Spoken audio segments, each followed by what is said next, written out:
அனைவருக்கும் வணக்கம். நாம் இன்றைக்கி ரவா பொங்கல் தான் செய்ய போகிறோம்.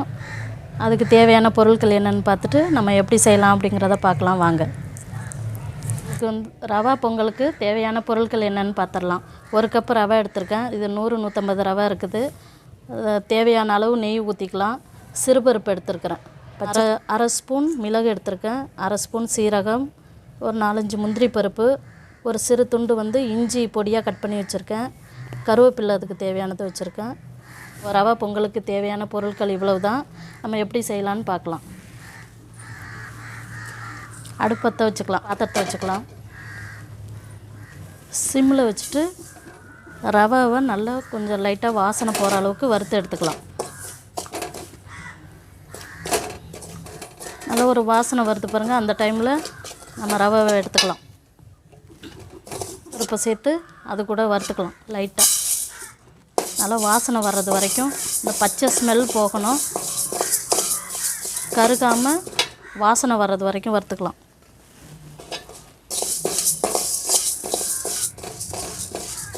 சிறுபருப்பு நல்லா வறுபட்டுடுச்சு. இந்த ஸ்டேஜில் நம்ம 2 கிளாஸ் தண்ணி ஊற்றி வேக வச்சுக்கலாம். 1/4 கப்பு சிறுபருப்பு, ஒரு கப்பு தண்ணி சேர்த்துட்டு ஒரு 3 விசில் போட்டு எடுத்துடலாம். இப்போ பாருங்கள், பருப்பு நல்லா குழைய வெந்துடுச்சு. இதை நம்ம கொஞ்சம் கரண்டியால் நல்லா மசிச்சு விட்டுடலாம். நல்லா பூ போல் வெந்துருக்குது பாருங்கள். இந்த மாதிரி இருந்தால் தான் நல்லாயிருக்கும் ரவை பொங்கல் செய்கிறதுக்கு. நமக்கு இது போல் கரண்டியால் நல்லா மசிச்சு விட்டுடலாம். அளவில் நம்ம ரவை எடுக்கிறோமோ அதே அளவு 3 கப்பு தண்ணி சேர்க்கணும். நான் இதில் 1 கப்பு ரவை எடுத்திருந்தேன். இப்போ 3 கப்பு தண்ணி அதில் சேர்க்க போகிறேன்.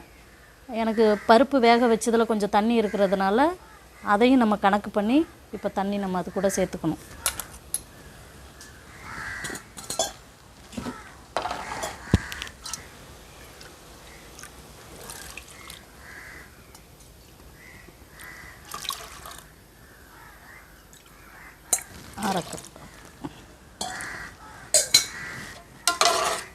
கொஞ்சமாக மஞ்சள் பொடி சேர்த்துக்கிறோம்.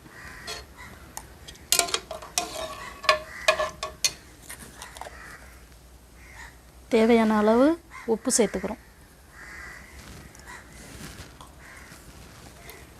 நல்லா கொதிக்கட்டும். அதன் பிறகு நம்ம ரவை சேர்த்துக்கலாம்.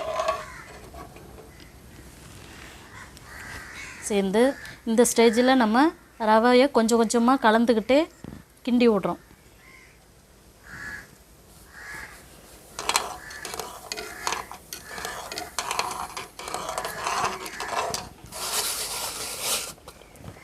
சிம்மில் வச்சுட்டு கிண்டிட்டு ஒரு மூடி போட்டு வச்சுருங்க. அப்படியே வேகட்டும். அடி பிடிக்காமல் நல்லா கிண்டி விடுங்க. கட்டி பிடிக்காமல் நல்லா கிண்டி விடுங்க.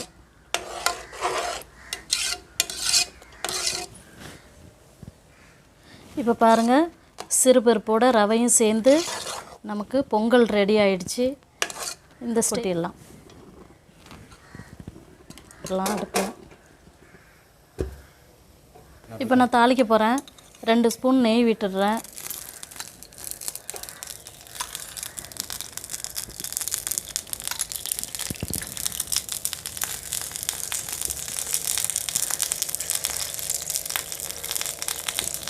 மிளகு சீரகம் சேர்த்துக்கிறேன்.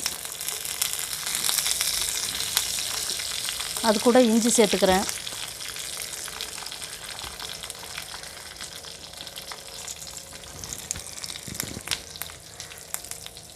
ஃப்ரெஷ்ஷாக கருவேப்பிலை 2 கொத்து போட்டுக்கிறேன்.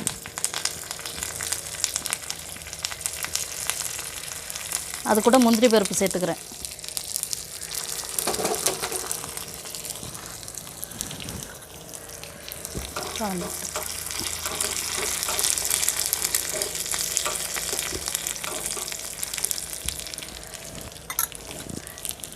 தாளிப்பு ரெடி ஆயிடுச்சு. இப்போ நம்ம பொங்கல் கூட சேர்த்துக்கலாம்.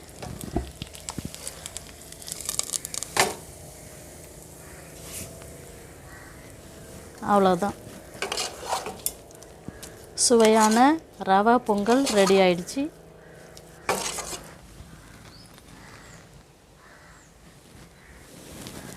இப்போ நாங்கள் பொங்கல் ரெடி ஆயிடுச்சு. இது கூட ஒரு தேங்காய் சட்னி வச்சுட்டு நாங்கள் சாப்பிட போகிறோம். நீங்களும் உங்கள் வீட்டில் இது போல் செஞ்சு பார்த்து எப்படி இருந்ததுன்னு சொல்லிவிட்டு சாப்பிட்டு பார்த்துட்டு கமெண்ட்டில் எங்களுக்கு தெரிவிங்க. நன்றி, வணக்கம்.